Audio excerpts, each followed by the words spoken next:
प्रश्न भगवान कहाँ के उद्धार करें? भगवान कहाँ के उद्धार करें?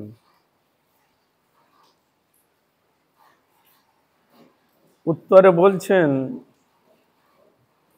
অজ্ঞান ভোগী ও ত্যাগী ভক্তির কথা বুঝে না। ভগবান কাহাকে উদ্ধার করেন এলো প্রশ্ন। উত্তরে প্রথমে তিনি আরম্ভ করেছেন অজ্ঞান ভোগী ও ত্যাগী ভক্তির কথা বুঝে না। এরা ভক্তি সম্বন্ধে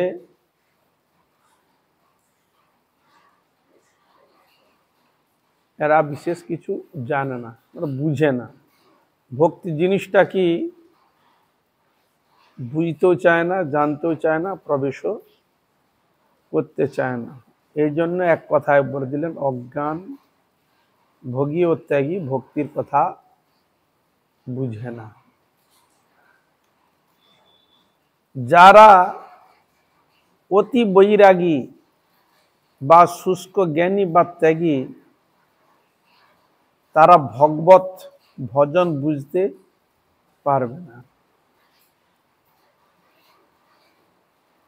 প্রসঙ্গ তুললেন, অজ্ঞান ভোগী ত্যাগীর কথা বললেন, তারপরে বললেন যে অতি বৈরাগী বা শুষ্ক জ্ঞানী বা ত্যাগী তারা ভগবত ভজন বুঝতে পারবে না। যারা বিষয়ে অত্যধিক আসক্ত তারাও ভক্তির কথা বুঝতে পারবে না। যাদের দিব্যজ্ঞান হয় নাই তারাই নিজে প্রভু হবার জন্য ব্যস্ত হন। যাদের দিব্যজ্ঞান হয় নাই, ভগবত বিষয়ে জ্ঞান হয় নাই, আত্মতত্ত্ব জানার জন্য জ্ঞান হয় নাই,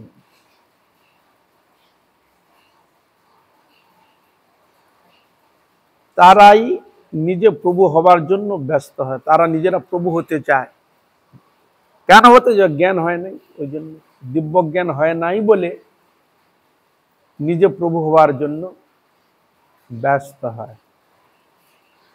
আমি ভগবানের পাদ পদ্ম আশ্রয় করেছি, আমি ভগবানের সেবক, ভগবত সেবাই আমার কার্য। এই জ্ঞানী হচ্ছে দিব্যজ্ঞান। তা দিব্যজ্ঞান কাকে বলে?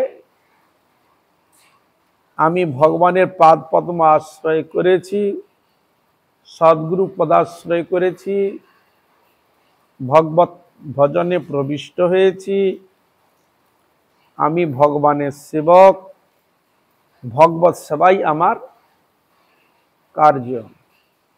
এই জ্ঞানীর নাম হচ্ছে দিব্যজ্ঞান, যেটি গুরুদেবের মহিমা কীর্তন করতে গিয়ে বলেছে দিব্যজ্ঞান কথা। চক্ষুদান দিলা যেই, জন্মে জন্মে প্রভু সেই দিব্যজ্ঞান হৃদয়ে প্রকাশিত। প্রেম ভক্তি যাহা হইতে অবিদ্যা বিনাশ যাতে, বেদে গায় যাহার চরিত। শ্রী গুরু করুণা সিন্ধু পতিত জনার বন্ধু, লোকনাথ লোকের জীবন, হাহা প্রভু কর দয়া, দেহ মোরে পদ ছায়া, তুয়া পদে লইনু শরণ। তাহলে দিব্যজ্ঞান না হওয়া পর্যন্ত ভগবত সেবার অধিকার আসে না। আমি যে ভগবানের সেবক এই মমত্ববোধ আসে না। ভগবত সেবা করা যে আমার কর্তব্য এরই নাম হচ্ছে দিব্যজ্ঞান। তাহলে আমরা গুরুপাদ পদ্মের কৃপাতেই আমরা লাভ করতে পারি। তবে গুরুদেব যে কৃপা করলেন,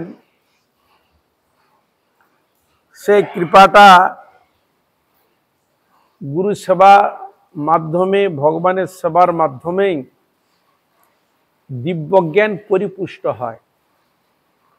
গুরুদেব দীক্ষা দিয়ে দিল, ভজন করবি, একাদশী করবি, ভগবানের সেবা পূজা করবি, ভগবানে অর্পিত প্রসাদ পাবি। গুরুদেবের কাছে বলে হ্যাঁ, মন্ত্র নিলেন, দেখা গেল না করলো হরিনাম, না করলো মন্ত্র জপ, না করলো তিলগান্নিক, না করলো কিছু, তাহলে এদের কি দিব্যজ্ঞান হবে বলবে? হ্যাঁ, শুধু বৈষ্ণবের স্ট্যাম্পটা নিয়ে নিয়েছে, অমুক গুরু শিষ্য, অমুক মঠের আশ্রিত, আচরণ কিছু করলো না, গুরুর আদেশ, বৈষ্ণব আদেশ নির্দেশকে মানল না, বলে আমার সদ্গুরু আশ্রয় হয়েছে, আমার দিব্যজ্ঞান হয়ে গেছে, তাহলে হলো না।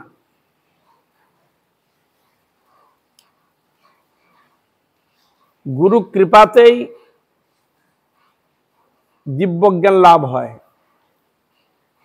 গুরু কৃপা যদি না হয় দিব্যজ্ঞান লাভ হয় না। কারণ আমি যে প্রবেশ করব ভগবত পথে, যে আমি প্রবেশ করব, আমাকে প্রবেশ করাবে কি?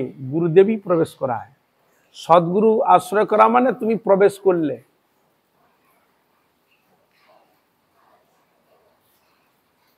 স্কুলে ভর্তি করানো, অ্যাডমিট হলো, ভর্তি হলে তুমি পড়াশোনা করবে, তবে তো ছাত্র। অ্যাডমিট নিয়ে আর কিছুই করলো না, স্কুলে আর গেলই না, শুধু প্রবেশ অধিকারটা নিয়ে চলে এলো, কিছুই করলো না, তা হবে তো?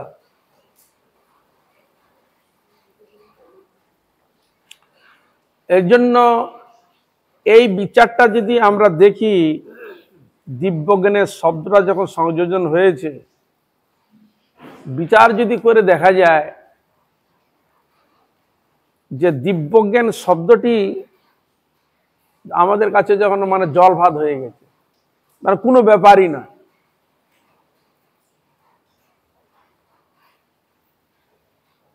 কিন্তু তা না,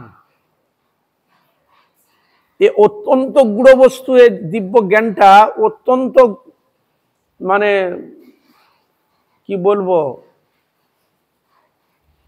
প্রয়োজনীয় বস্তু, বুঝবার বস্তু, জানবার বস্তু। এই দিব্যজ্ঞান যখন হবে, তখন কাম, ক্রোধ, লোভ, মদ, মোহ, মাৎসর্য যে রিপুগুলো রয়েছে, তখন তার এইসব ইন্দ্রিয়গুলোকে কিভাবে সংযম করে ভগবানের সেবায় নিজেকে সংযত করবে, এ বিষয়ে একবার পাকা পোক্ত হয়ে সেগুলোকে সংযত করবে। বোঝা গেল? কেন এইগুলো হচ্ছে আমাদের ভগবত ভজনের বাধা, সবের থেকে বড় বাধা এইটাই। এর থেকে আর বড় বাধা হয় না, এর থেকে আর বড় বাধা হয় না। তুমি ক্রোধকে জয় করেছ ঠিকই, কিন্তু কামকে জয় করতে পারো নাই।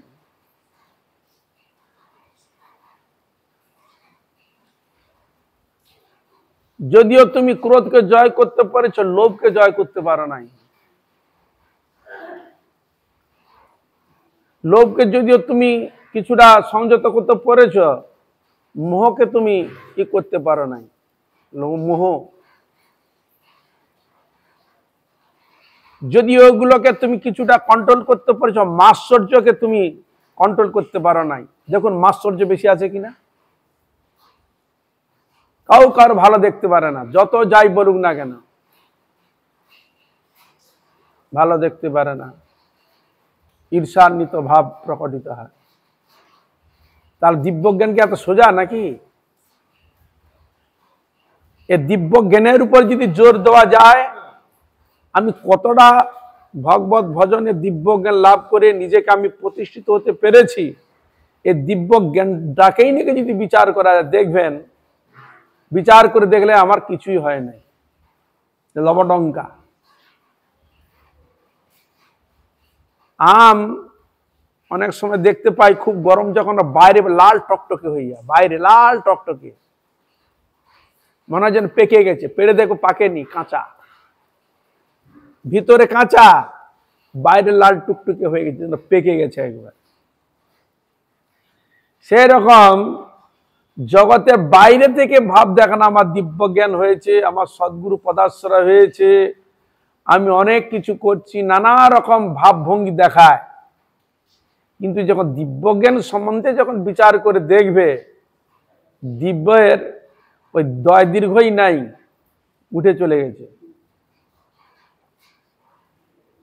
থাকবে না। খুব অত্যন্ত গূঢ় বস্তু। তা দিব্যজ্ঞানটা কখন পরিপক্ক হয় না, সেরকম আচার আচরণশীল ভগবত ভক্তি পরায়ণ এরকম আচার্যের সান্নিধ্যে থেকে যদি থাকা যায়, তাদের আদেশ নির্দেশে তিনি যদি আমাকে গাইড করে প্রতিপালন করেন, জগতের সঙ্গে সঙ্গে মেলামেশাও আমাকে করতে দিবে না।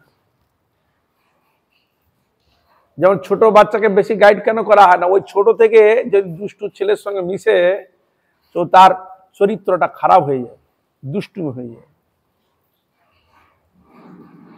এই জন্য ছিল ভক্তি সিদ্ধান্ত সজি ঠাকুর প্রভুপাদ যাকে তাকে প্রচারে পাঠাতেন না, বুঝা গেল? যাকে তাকে প্রচারে পাঠাতেন না, তাকে তিনি সাধনে, ভজনে, আচার আচরণে সব দিক দিয়ে তাকে পূর্ণ মাত্রায় প্রতিষ্ঠিত করে তিনি আবার দেখবেন এ তৈরি হয়েছে কিনা। তিনি বাইরে থেকে অনেক সময় দেখে না, পিছন থেকে লুকিয়ে টুকিয়ে তার চরিত্র ব্যবহারকে ফলো করে, হরে কৃষ্ণা, ব্যক্তিটা কিরকম দেখি, বুঝা গেল? অনেক দুষ্ট এরকম আছে, ফলো করে কে কিরকম তাকে ফলো করে, বিভিন্ন রকম প্রলোভন দেখিয়ে বিভিন্ন রকম তার সঙ্গে করে ফলো করে, ব্যক্তিত্বটা দেখে কিরকম, বুঝা গেল? কেন না, বাইরের জিনিসটা হচ্ছে মায়ার প্রলোভন দ্বারা প্রকাশিত। সাধন ভজন বৃত্তিটা থাকবে কি করে? যখন বাইরে যখন প্রবেশ করবে তখন ওই জিনিস ওই রঙে মন রঞ্জিত হয়ে যাবে, তখন আর এই অপ্রাকৃত জগতের কথা আর মনে থাকবে না, অনুভূত হবে না, সাধনের দিকে অতটা অনুভূত হবে না। এরকম পরীক্ষা নিরীক্ষা করে যখন দেখলো তার চলা ফেরা, সাধন ভজনের ক্যাটাগরি এবং ধীর স্থির সব দিকে দিল, কেন বিভিন্ন রকম প্রচার যাওয়া মানে বিভিন্ন রকম লোক, বিভিন্ন রকম ধ্যানধারা, বিভিন্ন রকম প্রশ্ন, বিভিন্ন রকমের চিন্তা ভাবনার লোক থাকে, বোঝা গেল? কত সংযত, কত কিছু হতে, অনেক পরীক্ষা করে, অনেক কিছু উল্টো পাল্টা কথা বলবে, বহু কিছু জিনিস করবে।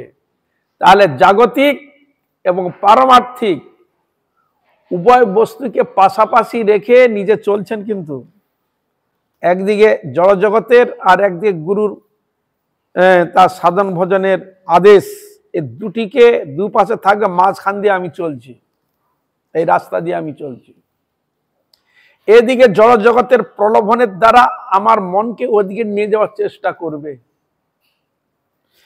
আর একদিক দিয়ে গুরুপাদ পদ্মে তাদের আদেশ নির্দেশ আমাদের হৃদয়ে সেই জিনিসটা সবসময় ভাবাবে, কি করে আমি জিনিসটাকে রক্ষা করব, পালন করব। এই শব্দটা আমার কখন আসে না, পারিপার্শ্বিক এই জড়জগতের ভাবনা দেখে তখন আমার ভাবনাটা আসে, গুরুদেব তো কৃপা করলেন, কিন্তু আমি সেটা কতটা পালন করতে পারবো, কোন বস্তুটাকে দেখে আমি শব্দটা প্রয়োগ করছি? বর্তমান পরিবেশকে দেখে। হরে কৃষ্ণ। আমি কতটা রক্ষা করতে পারবো ওই পার্শ্বিক জিনিসটা দেখেই তবে আমাদের চিন্তা হয় আমি কতটা পারবো সেই জিনিসটাকে রক্ষা করতে। বুঝা গেল? দিব্যজ্ঞান থাকা মানে জাগতিক এবং পারমার্থিক উভয় দিকে তার পরিপক্ক জিনিসটা জানতে হবে। এই জন্য প্রথমে বলা হয় না, কাণ্ডজ্ঞান হয়নি, দিব্যজ্ঞান কি তার হয়েছে। আগে হবে কাণ্ডজ্ঞান, তারপর হবে দিব্যজ্ঞান। হরে কৃষ্ণ। গুরুজনদের প্রতি কিরকম তাদের শ্রদ্ধা, তাদের প্রতি কিরকম ভক্তি শ্রদ্ধা রাখা উচিত, এবং ছোটদের তাদের সঙ্গে কিরকম ব্যবহার করা উচিত, বিভিন্ন দিক দিয়ে এই বিচারগুলো আসে। দিব্যজ্ঞান প্রত্যেকটি জীবের মধ্যে যে ভগবান বিরাজ করছেন এইটাই তার মনের মধ্যে সবসময় উকি মারবে। কোন বস্তু কথা বলার পরিপ্রেক্ষিতে সামনে যখন উপস্থিত হবে সঙ্গে সঙ্গে সেটা মনে হবে কিছু বলার আগে। কেন না? ভগবান প্রত্যেকটি জীবের হৃদয়ের মধ্যে বিরাজমান।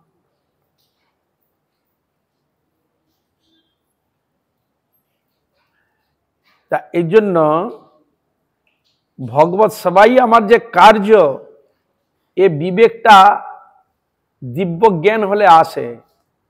ভগবত সেবা করাটাই আমার কর্তব্য, কার্য। আমি ভগবানের সেবক। এই সেবক জিনিসটা এতটা সোজা নয়। বলা যতটা যায় করাটা অতটা সোজা নয়। হরে কৃষ্ণ। যাদের দিব্য জ্ঞান হয়েছে তাদের চরণ সান্নিধ্যে থাকলে আমার দিব্য জ্ঞানটা হবে। আমাদের কাণ্ডজ্ঞানও নাই, কিছু জ্ঞানই নাই। তারে চরণান্তিকে থাকলে তারা দিব্য জ্ঞান খুলে দেয়। তাই এই জন্য বলছেন ইহা গুরু কৃপায় লাভ হয়। দিব্য জ্ঞানটা কার কৃপায় লাভ হয়? গুরু কৃপায়। তাই এবার আমাকে বিচার করতে হবে, আমি সত্যি কি আমার দিব্য জ্ঞান হয়েছে? আমার গুরুদেবের প্রতি নিষ্ঠা কতটা? হরে কৃষ্ণ। গুরুর প্রতি নিষ্ঠা কতটা? বৈষ্ণবের প্রতি আমার নিষ্ঠা কতটা?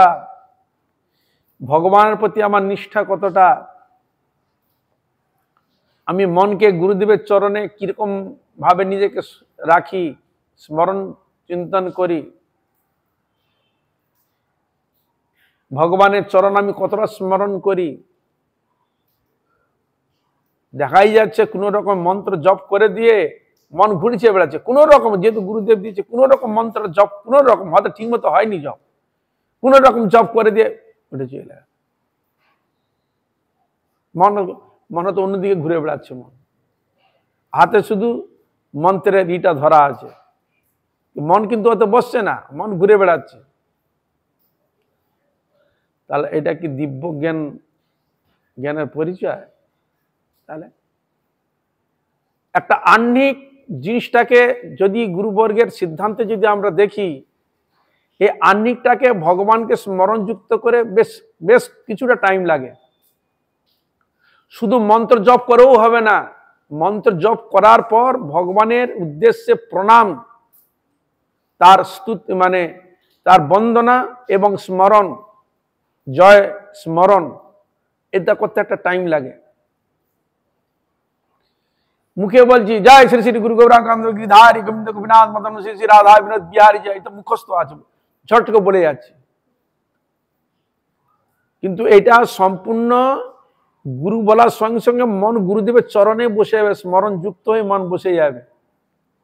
গৌরাঙ্গ চরণ মুখে বলে যাচ্ছি, আমার গৌরু চরণ স্মরণ নাই, গুরু চরণ স্মরণ নাই, বৈষ্ণব চরণ আমার স্মরণ নাই, রাধা গোবিন্দের চরণ স্মরণ নাই। যেমন একটা তোতা পাখিকে এই বাচ্চা অন্যান্য ছেলেপুলের নাম করে ডাকে, এবার তাকে আমি শিখিয়ে ডাকছি, বল হরে কৃষ্ণা কৃষ্ণ কৃষ্ণ হরে হরে, হরে রাম রাম রাম হরে আমি শিখিয়েছেন। এবার আপনি যখন সামনে এসেছে তখন হরে কৃষ্ণ কৃষ্ণ কৃষ্ণ ও তখন বলতে আরম্ভ করেছে, তাকে শিখানো হয়েছে। এই জন্য সাধন জিনিসটা, এই জিনিসটা চাই হৃদয়ের ভাবনাটাকে, মনের বস্তুটাকে ভগবানের চরণ নিবেদন করা। সাধনার ক্ষেত্রে প্রত্যেক দিন যখন সাধন ভজন যখন করবে, আরাধনা করবে, ভিতর থেকে একটা আরতি আসে, আরতি ভিতর থেকে একটা আরতি জন্মগ্রহণ করে। যখন ভগবানকে স্মরণযুক্ত হয়ে যখন আপনি তার বন্দনা স্মরণ যখন করবেন, তখন ভিতর থেকে একটা আরতি আসবে, ঠাকুর কবে তোমার কৃপা পাবো, কবে তোমাকে সবসময় হৃদয়ে স্মরণ করার সুযোগ পাবো, যোগ্যতা পাবো, খেতে বসতে চলতে ফিরতে সবসময় তোমাকে স্মরণে রাখবো। এই জন্য নরোত্তম ঠাকুর কীর্তন করতে গিয়ে গুরুদেবের কাছে বলছে, প্রভু লোকনাথ পদ নাইক স্মরণ, প্রভু লোকনাথ পদ নাহিস্ক স্মরণ। আমার প্রভু লোকনাথ গুরুদেব, তার চরণ আমার স্মরণ নেই। যা গেল, খুব উচ্চকোটির কথা এগুলো, খুব উচ্চকোটির। দিব্যজ্ঞান শব্দটা যা তা নয়।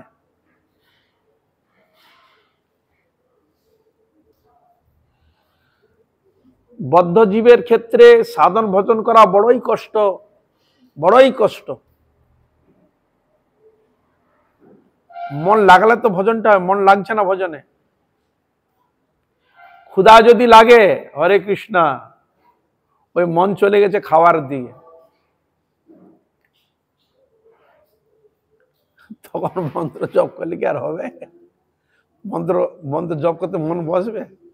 পেটে ক্ষুধা লেগে গেছে, কিন্তু কিন্তু মন্ত্র জপ না করো তো আমি খেতে পাচ্ছি না, তো ওই পরিস্থিতিতে কি আসবে? কোন রকমে করে চলে যায়।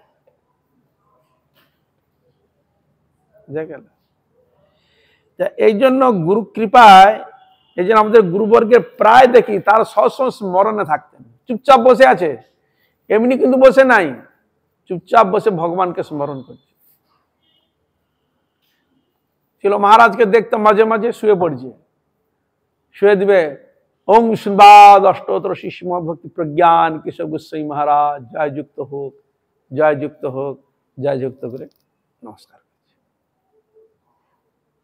কখন হা প্রভুপাদ, প্রভুপাদ এখন তাকাচ্ছে, ফটোগুলো আছে, প্রত্যেকের চরণে হস্ত স্পর্শ করে মাথায় চরণ অনুভব করছে।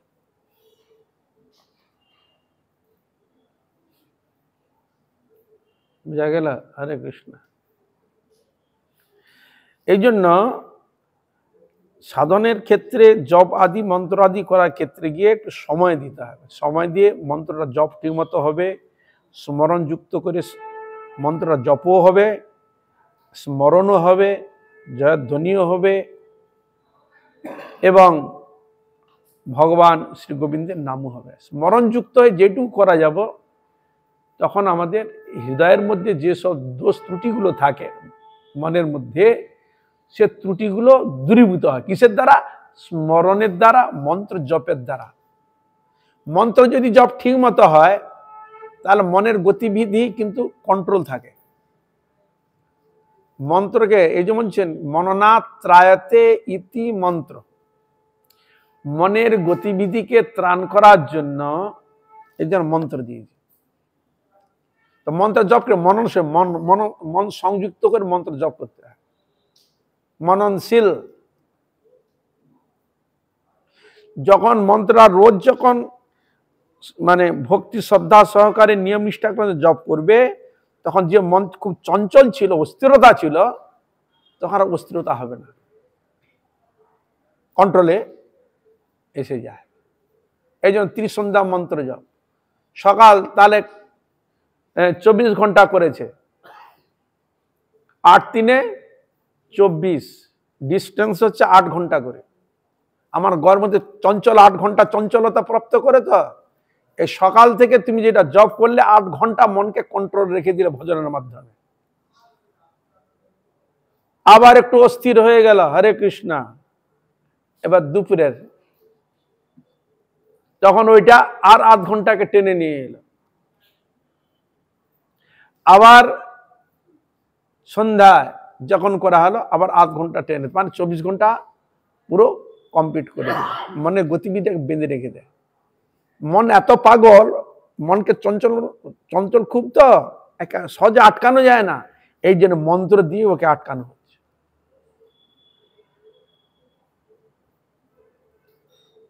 আর ওই মন্ত্রের মধ্যে গুরু শক্তি, তার কৃপা শক্তির সঙ্গে সংযুক্ত আছে। যখন গুরুকে স্মরণ করে, যে মন্ত্র যার উদ্দেশ্যে, সে গুরুদেবের মন্ত্র বা ভগবানের মন্ত্র স্মরণযুক্ত হয়ে করলে কি হবে, তাহলে আমার ভক্তিবৃত্তির দরজাটা খুলবে। যত স্মরণ করবে, আমার ভিতর থেকে ভক্তিটাকে টেনে নিয়ে আসবে।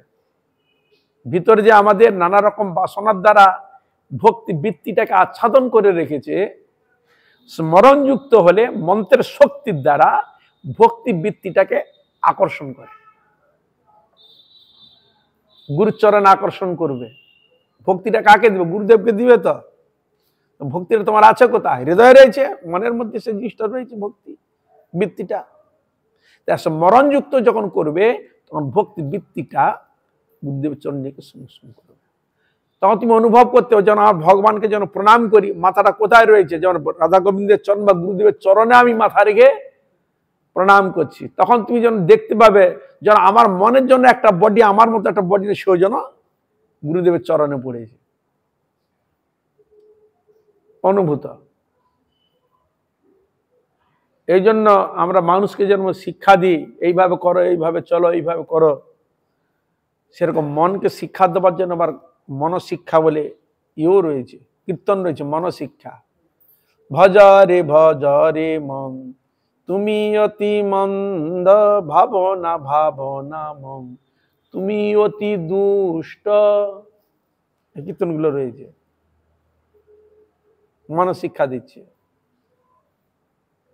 ভজ ভজ তু মনরে, রাধিকা কৃষ্ণ চন্দ্র। ওরে মন, রাধা গোবিন্দের চরণ ভজ, মনকে উপদেশ দিচ্ছে। নাম হচ্ছে মনশিক্ষা। গ্রন্থটা বিশাল গ্রন্থ রয়েছে, গ্রন্থের নাম হচ্ছে মনশিক্ষা। গ্রন্থ বিশাল রয়েছে। আর মনশিক্ষার কীর্তন দেখতে পাবেন, বড়ি গীতি কিছু দেখবে লেখা আছে মনশিক্ষা, উপরের মধ্যে দেওয়া আছে। তার এই জন্য, যেহেতু এখানে গুরু কৃপায় লাভ হয় দিব্য জ্ঞান, তার গুরুদেবের প্রতি কিরকম নিষ্ঠা ভক্তি থাকলে তবে লাভ হয়, এ তো আছে। আবার লাভের মধ্যে আবার দেখা যায়, তার মধ্যে আমাদের আবার এটা অহংকারী রূপ একটা দুষ্ট প্রবৃত্তি ওই ভক্তি রাজ্যের মধ্যে আবার প্রবেশ করে, দূষিত করে চেষ্টা করে। তখন নিজেকে হামবড়া ভাব প্রকট হয়ে যায়, অহম ভাব প্রকট হয়ে যায়। তখন ওইটাতে কি হয়? সাধনের বাধা হয়ে দাঁড়িয়ে।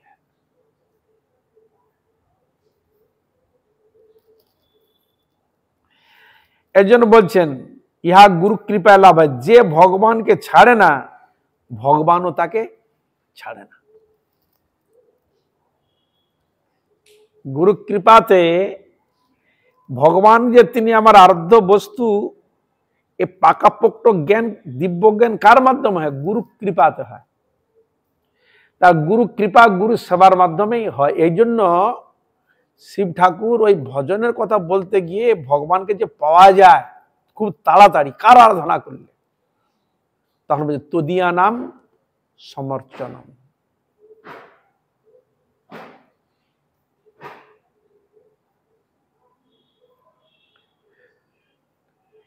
এই জন্য সেখানে তিনি বলছেন, আরাধনা নাম সর্বেশাং বিষ্ণু আরাধনা পরম, তস্মাৎ পরতরং দেবী তদিয়ানাং সমর্চনম।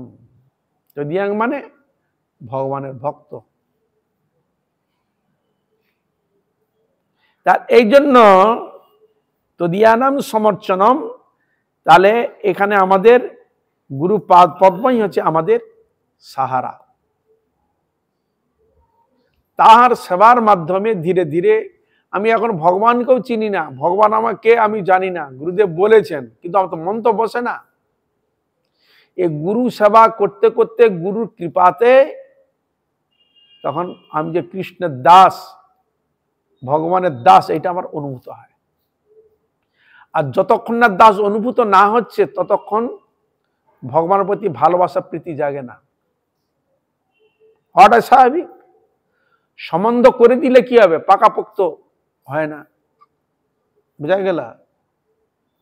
যদি সম্বন্ধ হয় তো আমরা তো দেখতে পাচ্ছি বর্তমান জগতে, হ্যাঁ, ব্রাহ্মণ ডেকে বিয়ে শাদি দিল, দেখা গেল সম্বন্ধের ছিটকে চলে যাচ্ছে। কে? আরে কৃষ্ণ, সম্বন্ধ তো হলো।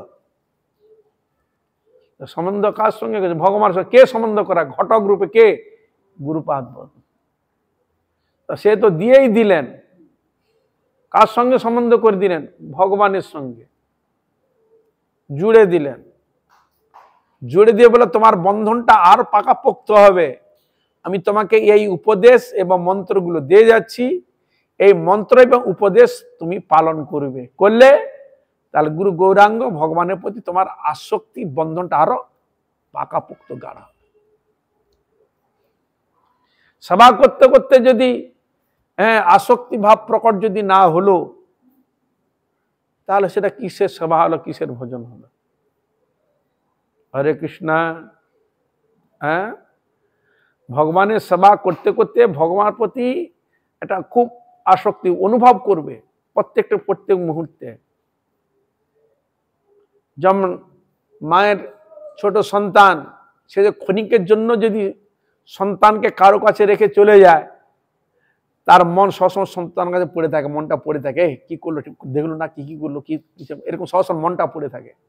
দিয়ে গেলেও ক্ষণিকের জন্য। সেরকম সাধন ভজনের ক্ষেত্রে মনে এরকম চংমং চংমং করবে প্রতি ক্ষেত্রে, প্রতি মুহূর্তে। তা এই জন্য দেখা যাচ্ছে যে দিব্যজ্ঞান যে শব্দটা অতি উন্নত, কিন্তু কার্যক্ষেত্রে সেটাকে মানে পরিণত করা খুব কষ্ট।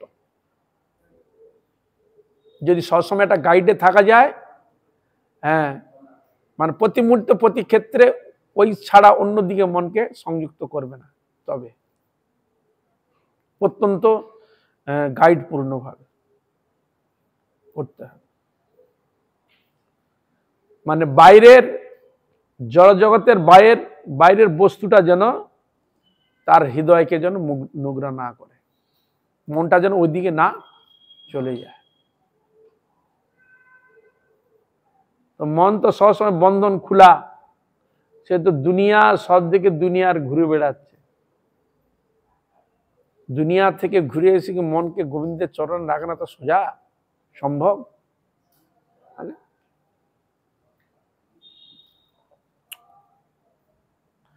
এই জন্য বলছেন যে ভগবানকে ছাড়ে না, ভগবানও তাকে ছাড়ে না। তা সে সম্পূর্ণ ভগবানের প্রতি পূর্ণ মাত্রা বিশ্বাস।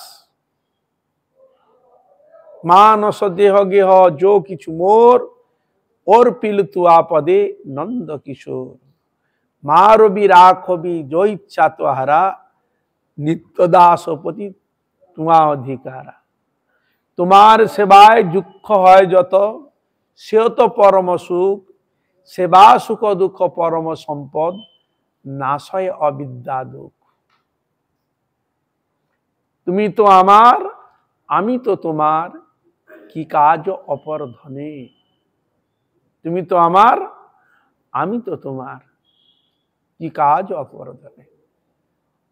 এখানে সম্পর্কটা এমন গুঁড়ো করেছে, এ জগতে কেউ যদি থাকে, ভগবান তুমি আর আমি, তুমি তো আমার আর আমি তোমার। তুমি আমার আমি তোমার যখন শব্দ হয়ে যায়, তখন এক হয়ে যাচ্ছে। কিন্তু হরে কৃষ্ণ পুরো তখন নিজেকে সমর্পণ করে দিচ্ছে। এই জন্য ভগবান রাধা গোবিন্দের একে আত্মা, একই সঙ্গে সংযুক্ত হয়ে আছে। যখন আবার সম্পূর্ণ মনপ্রাণ যখন ভগবানের চরণে সঁপে দেব, তখন তুমি তো আমার, আমি তো তোমার। এই ভাবনাটা জাগ্রত হয়। আর যেন কেউ হয় না আমার।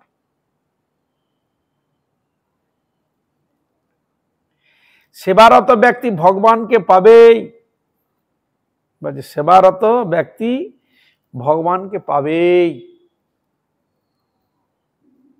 এ বিষয়ে কোনো সন্দেহ নাই। ওই সেবা করতে করতে করতে করতে করতে ভগবানের প্রতি আসক্তি অনুরাগ জাগে। এই যে নাম করলে নামের প্রতি অত আসক্তি যায়, নামের প্রতি আসক্তিতে নাম সে কোনোদিন ছাড়বে না।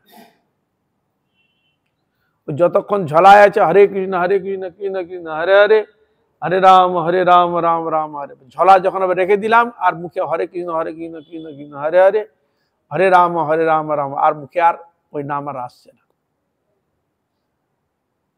বুঝা গেল?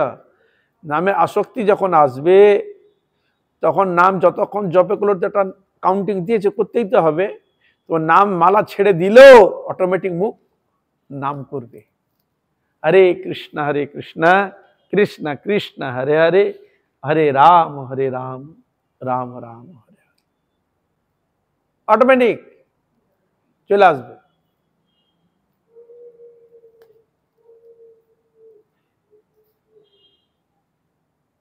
তাই এই জন্য সেবারত ব্যক্তি ভগবানকে পাবেই, তবে 16 আনা দিতে হবে। এখানে বলছে তবে 16 আনা দিতে হবে। এই জন্য গোপীগণকে বলে দিয়েছিল 16 আনা দাও করি, পার করে দেবো তাড়াতাড়ি। 16 আনা না দেওয়া পর্যন্ত তোমাকে কিন্তু আমি এ ফেসিলিটি তোমাকে দেওয়া হবে না। 1 আনা দিবে, 2 আনা দিবে, তাহলে আমরা 16 আনা কবে তৈরি করব? হরে কৃষ্ণ। এ জন্মে 16 আনা সংগ্রহ করতে পারবে তো? করতে পারবে তো?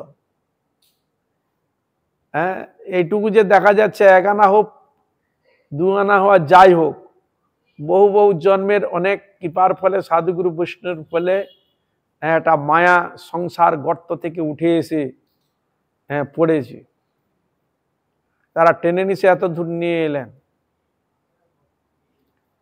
আবার বললে আবার এইগুলো দিয়েছি, এগুলো তুমি যত জপ করবে, যত সংখ্যা নিবে, যত ভজন করবে, তত তোমার ভক্তি বৃত্তি বাড়বে, ভক্তির ডিগ্রি বাড়বে। 16 আনা ধীরে ধীরে করতে করতে তোমার ডিগ্রি বাড়বে।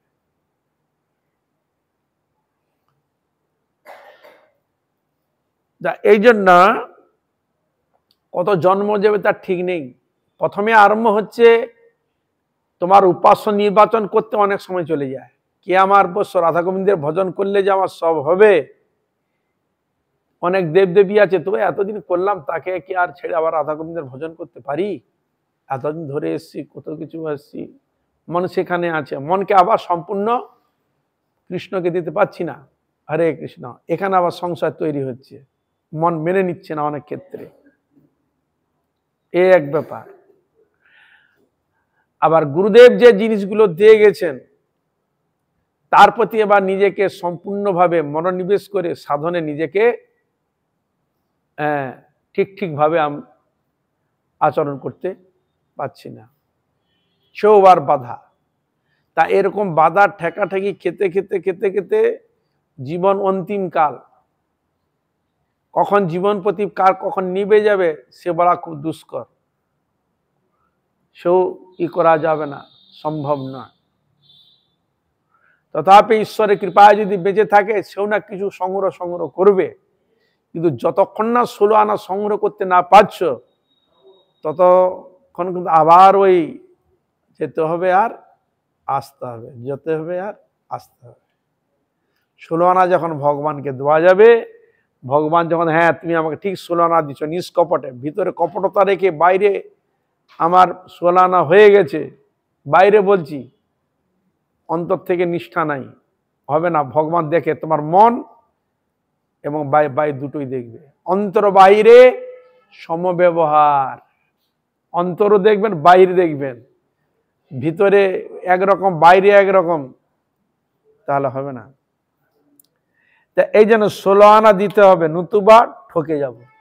এই জোর দিচ্ছে, যদি 16 আনা যদি তুমি দাও গুরুবর্গের কৃপা আশীর্বাদ যদি পেতে চাও, 16 আনা যদি দাও, এইভাবে সেবা যদি করো, তাহলে তুমি 16 আনা দিলে হ্যাঁ তুমি পারবে। যদি তাকে না দাও, তখন নতুবা তুমি ঠকে যাবে। ঠকার ভাবটা বেশি। জগতে সোনাকে সহজে ই করে নিয়ে আসতে পারে, এখন ডুপ্লিকেট হয়ে গেছে। তো দেখা গেল দেখতে লাগে সোনা, ভিতরে দিয়ে সোনা জলে ডুবিয়ে নিয়েছে, দেখবে অরিজিনাল সোনা। যেমন সোনাকে নির্বাচন করে, অরিজিনাল সোনাকে নির্বাচন করে দেখা যেমন তাকে কষ্টকর, সেরকম ভগবত ভজন বস্তু, ভগবত চরণে নিজেকে সমর্পণ করা, পূর্ণমাত্রায় ই করা, এটাও কষ্টকর। অনেক সাধন ব্যাপার, গুরু বৈষ্ণবের অশেষ কৃপারও ব্যাপার, তবে সম্ভব। তাহলে এখানে দেখা যাচ্ছে ভক্তির উপরই সম্পূর্ণ পারমার্থিক জগৎ প্রতিষ্ঠিত। বুঝা গেল? হরে কৃষ্ণ। ভক্তি শ্রদ্ধা প্রেম অনুরাগের দ্বারা, শ্রদ্ধা ভক্তির দ্বারা সনাতন ধর্ম প্রতিষ্ঠিত, আত্মধর্ম, ভগবত বৈষ্ণব ধর্ম প্রতিষ্ঠিত। এর বাইরে যখন লাভ দিয়ে চলে যাব, তখন কিন্তু সম্পূর্ণ আমি দিতে পারলাম না, এটা ওইদিকে ভাগ হয়ে চলে গেল। তা এই জন্য বলছেন শতকরা শতভাগ দিলে ভগবান উদ্ধার করবেন। এগুলো বলছে শতকরা শতভাগ, শতভাগ দিতে হবে, তবে তিনি আমাদের দিতে পারেন সেই স্থান, সেই বস্তু, তবে দিতে পারে। তো এবার যদি বিচার করা যায়, নিখুঁতভাবে যদি বিচার করে দেখেন, দেখা গেল আমি সম্পূর্ণ দিতে পারিনি। হরে কৃষ্ণ। হয়তো 1 আনাও দিতে পারিনি, তো বলছে 1 আনা দিয়েছি, 1 আনাও দিতে পারিনি। বাড়ি থেকে বলছে আমি 1 আনা, 5 আনা, 10 আনা দেওয়া হয়ে গেছে। বুঝা গেল? হরে কৃষ্ণ। তা এই জন্য শতকরা শতভাগ দিলে ভগবান উদ্ধার করবেনি। তাহলে এখানেই ভগবান কাকে উদ্ধার করেন? যিনি গুরু কৃপা লাভ করেছেন, গুরু কৃপাতে ভগবানের সাধন ভজন প্রতি, ভগবানের প্রতি অত্যন্ত অনুরক্ত, সেবায় নিরত, ভগবান ছাড়া কিছুই জানে না, ভগবৎগত প্রাণা, 16 আনা দিয়েছেন ভগবানকে, শতকরা ভাগ দিয়েছেন, তাকেই ভগবান উদ্ধার করে থাকেন। বুঝা গেল? হরে কৃষ্ণ। এই যে অনেক সময় আমরা শুনি না, গুরুবারের কথা শুনি না, গুরুদেব একটু হালকা হাল ছেড়ে দিয়েছে, শ্রদ্ধা যেটা বলে তার উল্টোটা করে, যেটা করে উল্টোটা করে। বেটা তোকে আর কিছু বলে, তুই যা পারিস কর। হরে কৃষ্ণ। তো ওই যা পারিস কর, এই ভাবনার দলে। এই জন্য সাধনটা অতি উন্নত জিনিস।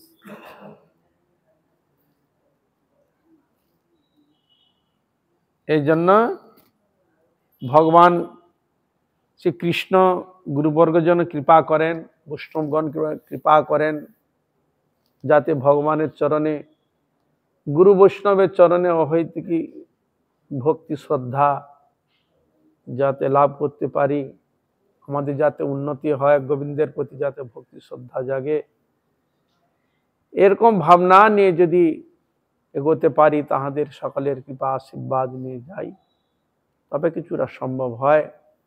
না, গুরু বৈষ্ণবের কৃপা বিনা আমাদের একদম গতি নাই। গুরু বৈষ্ণবের কৃপা নিতেই হবে, তবেই সম্ভব। আর বর্তমান জগতে যেটুকু ভক্তি রয়েছে মানুষের, মানে স্বার্থের উপর ভক্তিটা, বর্তমান জগতের স্বার্থের উপর। যদি আমার স্বার্থ সিদ্ধি ভালো হয়, তবু তাকে একটু ভক্তি দেখাবে।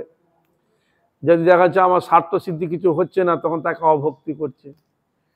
তাহলে এই জন্য জগতে স্বার্থের উপর জিনিসটাই মানে প্রতিষ্ঠিত হয়ে দাঁড়িয়ে গেছে। কিন্তু ভগবত ভজন, ভগবত আরাধনা সেখানে সম্পূর্ণ আলাদা জিনিস। যাই হোক, সকালের চরণে পুনঃ পুনঃ দণ্ডবত প্রণাম করত গুরু বৈষ্ণব চরণে আজ এখানে রাখি। বাঞ্ছা কল্পতরুভ্যশ্চ কৃপা সিন্ধু ভৈবচ পতিতানাং পাবনেভ্যো বৈষ্ণবেভ্যো নমো। হরে কৃষ্ণ কৃষ্ণ কৃষ্ণ হরে হরে, হরে রাম রাম রাম হরে হরে, হরে কৃষ্ণ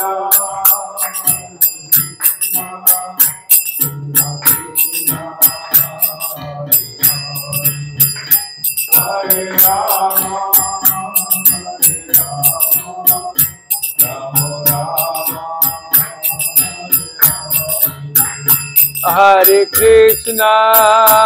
হরে কৃষ্ণ কৃষ্ণ কৃষ্ণ হরে হরে, হরে রাম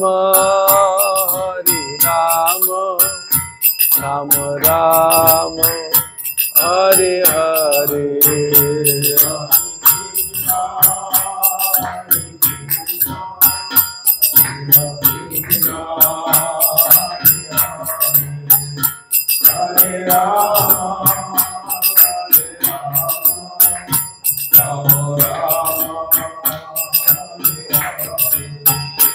हरे कृष्णा कृष्णा कृष्णा हरे हरे, हरे राम राम राम हरे हरे।